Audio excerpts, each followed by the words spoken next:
Il-ħidma mal-immigranti mhix xi ħaġa ġdida għall-Gżejjer Maltin. Infatti tmur lura għall-1972 meta waslu l-ewwel refuġjati mill-Uganda. Il-ħidma tal-Kummissjoni Immigranti għandha diversi elementi, kif spjega d-direttur Dunalfred Vella. Aħna x-xogħol tagħna jikkonsisti fil-li nilqawhom, naraw il-bżonnijiet tagħhom, nagħtuhom lodging, alloġġ fejn joqogħdu. B'14 il-post f'7 lokalitajiet differenti, il-Kummissjoni Immigranti tilqa' mal-400 immigrant filwaqt li tara li huma mxerda mal-komunità Maltija kollha. Il-prinċipju tagħna huwa li ma joqogħdux kollha f'post wieħed, iktar ma jkunu integrati fis-soċjetà aħjar.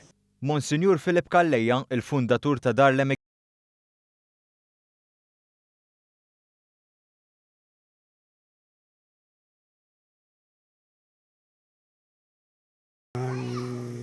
Dorotej u kollhom kien laqgħuna.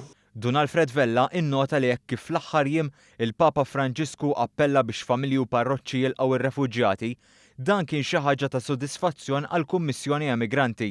Aħna nirringrazzjaw lil Papa Franġisku li tagħna ċertifikat ta' dak li ilna nagħmlu. Mistoqsi dwar id-diffikultajiet li jiltaqgħu magħhom semma l-lingwa u l-kultura filwaqt li fakkar kif il-ħtieġa hija li nadattaw għal xulxin. Dan anke fid-dawl ta' dak li ltaqgħu miegħu f'ħajjithom. Kellhom anke jimxu għal snin, xhur u snin, ġifieri dawn il-ħin kollu għaddejjin u allura anke l-sens ta' stabbilità ma jeżistix.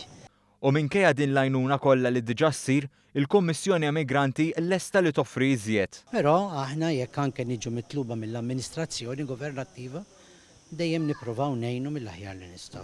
Fisser is-sitwazzjoni preżenti bħala waħda komplikata filwaqt li saħaq li l-gvernijiet tal-pajjiżi minn fejn ġejjin l-immigranti għandhom jagħtu sehemhom. Bil-mument ġust ikun waqt is-summit li se jsir bejn il-pajjiżi Ewropej u Afrikani. Dar il-Bon Pastur infetħet fl-1992 u fiha hemm l-127